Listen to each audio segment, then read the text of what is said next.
Alright, Vintage Coffee Series number 2. Today, I'm keeping the same measurements pretty much, but I'm halving it. So last time I did 724 grams of water to 60 grams of coffee, and today I've decided to half that. So we're doing about 362 grams of water to 30 grams just to see if I can get a smaller amount for a single person. So I'm actually going to heat this up real quick, and we will turn this on because there will be some parts that I speed up. So we're at 6 seconds, and I will put this on. So I might speed up the part when I grind the beans. I'll come back and show you what beans I'm using as we wait. And yeah, so the water is already rising to the top. Hope you guys can see that.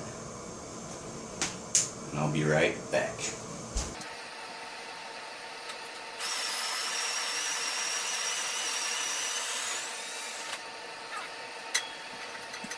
Alright, that was awesome. It seems to always kind of work out as I go. So it's already kind of bubbling up. I have a theory of why maybe less coffee doesn't quite work, because if you notice, the water stays at the bottom, some of it anyway, and no matter what you do, it's always going to have water at the bottom.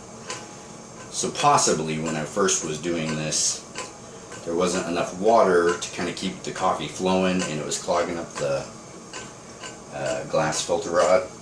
I'm not really sure, but we'll let this kind of boil up in a second. So probably should have waited just a little longer before I ground this, because I like it to be as fresh as possible before I make my coffee. And I'm using my paddle from my AeroPress. I was talking to a friend of mine online about stirring, and he said, so you're not banging the glass, you should use wood paddle. And I said, well, just so you know, I was using a plastic paddle.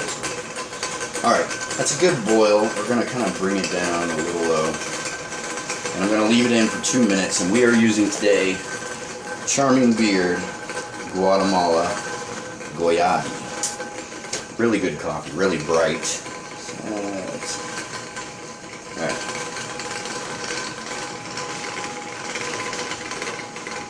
So, and pretty much what I do here, I mean, it will kind of stir itself, but I stir just to get all the grinds kind of saturated as it's kind of boiling. It will do its thing. So we put it in at about 256. So at 556, I'm going to give it 2 minutes. And before I pull it, I'll give it 10 swirls. So, see how this goes. And if this works, the next thing I'm going to focus on is the immersion time. So since it is boiling up kind of quite a bit, I'm going to bring it down just a little bit so we don't have a mess. And this time I'm not going to play music. Hopefully it will work. Just so you guys can see the process. The first video I really debated on the music, and some guys were complaining that it was too loud. And I actually want you guys to see this and experience what it's like. I'm going to bring the heat down. See, when you do more coffee, it doesn't explode like a volcano. And yes, I could put a lid on it, but I really don't want to.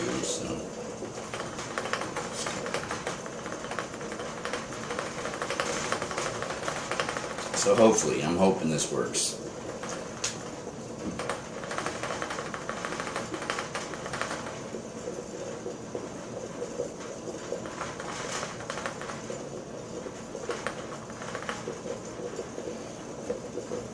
Give it about another minute.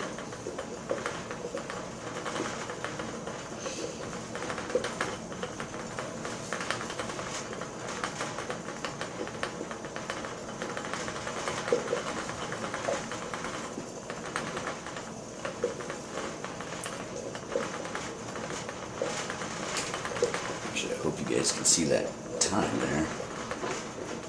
Sorry about that.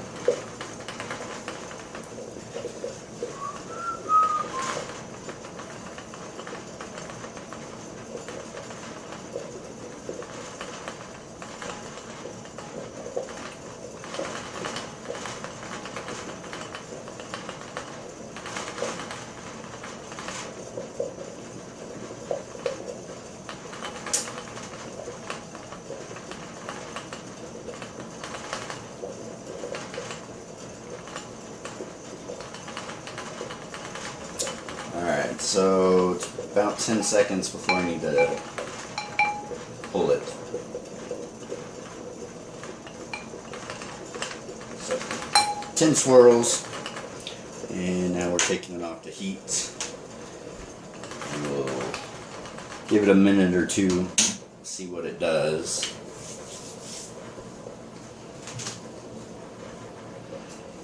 So this is my experimentation series, I guess my vintage series on this awesome coffee maker.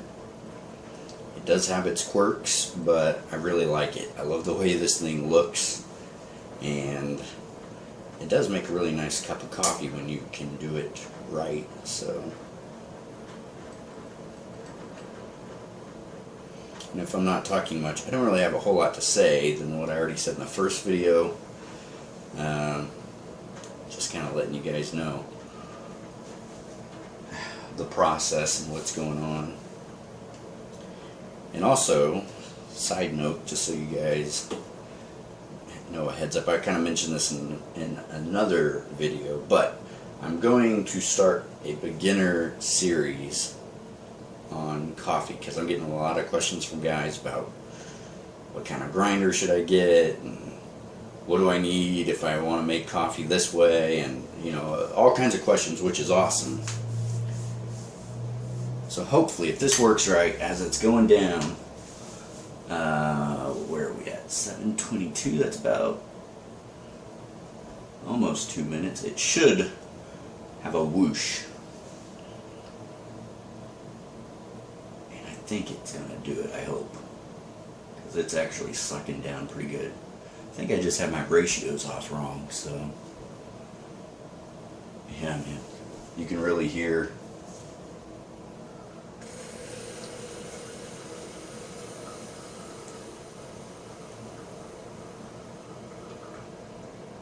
Wow. And yeah, it's, I'll try to get this in the camera so you guys can see.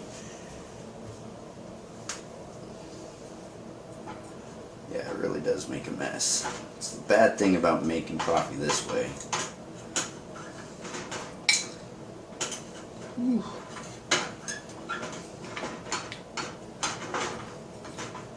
That.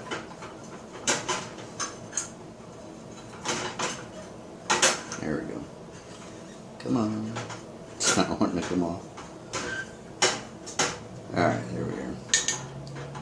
Wow, that's super hot. Okay, let me grab a rag real quick. Hold on a second.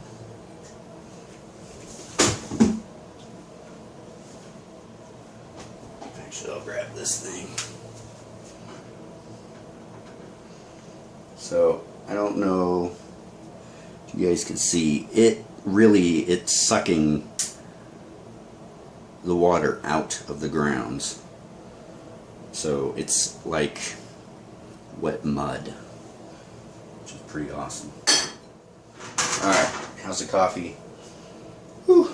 Now, just so you know, when you're making coffee this way, alright, grab the mug. Down here it's boiling, and you're at 212, boiling water. Up at the top chamber, it's losing temperature, and you're probably at about 200 at the top. So, you will never You don't have to worry about the coffee at the top burning or anything like that. It's at the right temperature, and but just so you know, because it is keeping a pretty consistent temperature the whole time, this is freaking hot. So, like, really hot. So be very careful when you're making coffee this way and you drink it. So I don't know if you can see that. The steam coming off my cup. It's really hot.